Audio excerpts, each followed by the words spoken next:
Let's bring in Remi Piet. He's Senior Partner at Amberley Advisory as well as a Research Associate at the University of Miami. Good to speak with you again, Remi. It's a pleasure, Gerald. Hello. So, I just want to start by getting your impressions of President Xi's address at the Davos agenda. What key themes stood out for you?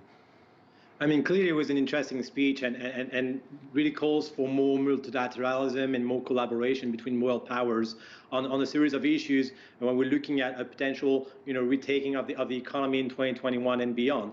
The different appeals from President Xi on avoiding a Cold War on the trade front, but also, working together on key challenges such as, climate change mitigation and making sure that we, move towards sustainable development, something that is very much in the agenda of the United Nations, with Antonio Guterres, the General Secretary, talking also today, and that shows, the interest of trying to work jointly on a leveraged playing field between the United States, the European Union, and China on issues of great concerns for the world, and moving away, there were the actual word from Xi Jinping of a zero-sum game that we've seen over the last 4 years with the United States. So that was an interesting speech, setting the stage for a way to work together, talking about agreements that could be move forwards. And we're thinking obviously of the agreement with the European Union that happened recently on investment, and talking about working together towards mitigating climate change with a key objective for China of being carbon neutral in 2060, and showing the way working together with other countries in that direction. President Xi also had quite a memorable quote in my mind that nations need to advocate fair competition by competing on a racing field, not beating each other on a wrestling arena. How do you interpret that, especially in the realm of global trade these days?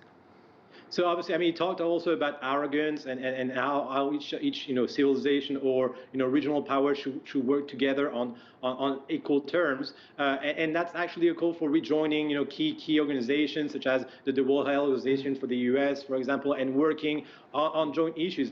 Again, I mentioned this agreement between the European Union on investments with China. The question of reciprocity for investment inside China is something that is always key for different partners, and that opens the gates for the next 4 years, if we take into account the American administration of Joe Biden, in terms of trying to reset, and which is a key theme of the Davos summit today. The reset is actually the name that they actually used to reset the relationship towards working jointly and being able to provide collaborative solutions to key challenges worldwide.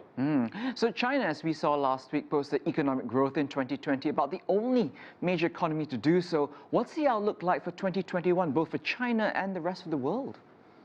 I mean, obviously, China has been relatively spared by the virus compared to the United States or Europe that are still facing large lockdowns, especially in Europe currently, and very high peaks of cases in Brazil or in the US. So obviously, that has contributed to the performance relatively good from China in terms of on the economic front. The objective is to try to harness this for global growth. And what was interesting in the speech from Xi Jinping, it was not only towards European actors that we'll talk tomorrow, but also talking about global development, talking about relationship with Africa or Latin America. That was intended into his ideas of trying to work collaboratively towards harnessing the Chinese growth for world growth. And there's key elements of probably we're going to see under the umbrella of the United Nations, better, more sustainable development, more reciprocity and accountability into foreign investment, especially in the extractive sector or the energy sector, and trying to see how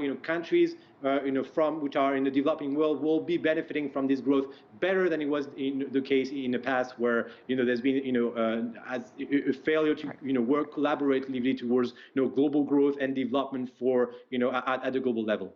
Remi Piet, always good to speak with you. Thank you.